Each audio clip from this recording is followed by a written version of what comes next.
ప్రభుత్వ రంగ థర్మల్ ప్లాంట్లలో విశాఖలోని ఎన్టీపీసీ సింహాద్రి అద్భుత పనితీరును కనబర్చింది. దేశంలోని ఎన్టీపీసీ ప్లాంట్లన్నింటిలోనూ మొదటి స్థానం సాధించింది. ఇక్కడ 500 మెగావాట్ల కొత్త ప్లాంటు మరో 5 నెలల్లో సిద్ధం కాబోతోంది.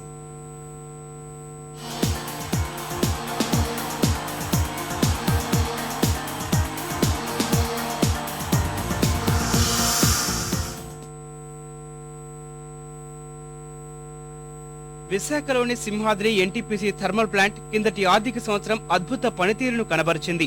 గడ్డు పరిస్థితులు ఎదురైనప్పటికీ పూర్తి స్థాయిలో విద్యుత్ ఉత్పత్తి కొనసాగించింది. కిందటేడాది 10,297 మిలియన్ యూనిట్లు విద్యుత్ను ఉత్పత్తి చేసి జాతీయ థర్మల్ పవర్ ప్లాంట్ అన్నింటిలోనూ మంచి పనితీరు కనబరిచింది. సింహాద్రిలోని యూనిట్ 1 నిరంతరంగా 441 రోజులు పనిచేసి రికార్డు సృష్టించింది. బొగ్గు వినియోగంలోనూ దేశంలోని ప్లాంట్లన్నింటికంటే సింహాద్రినే ముందుంది.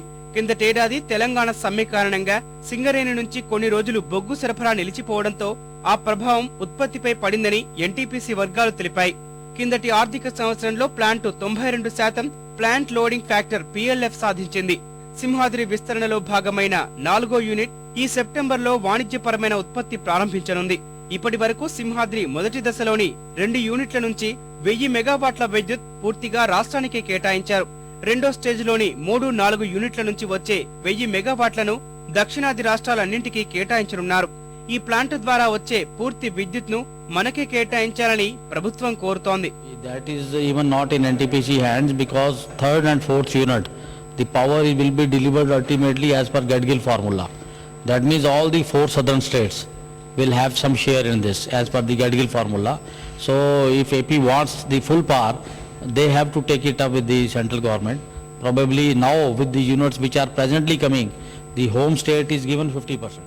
ప్లాంటు నుంచి వెలువడుతున్న కాలుష్యాన్ని నివారించేందుకు యాజమాన్యం ప్రత్యేక చర్యలు చేపట్టింది. కిందటేడాది ప్లాంటు నుంచి విడుదలైన 16 లక్షల టన్నుల బూడిదను వినియోగించినట్లు ఎన్టీపీసీ చెబుతోంది. ఇప్పటి వరకు బొగ్గు ఆధారిత ప్లాంట్లను ఎక్కువగా నిర్మిస్తున్న ఎన్టీపీసీ త్వరలోనే హైడల్, న్యూక్లియర్ పవర్ పైన దృష్టి సారించనుంది.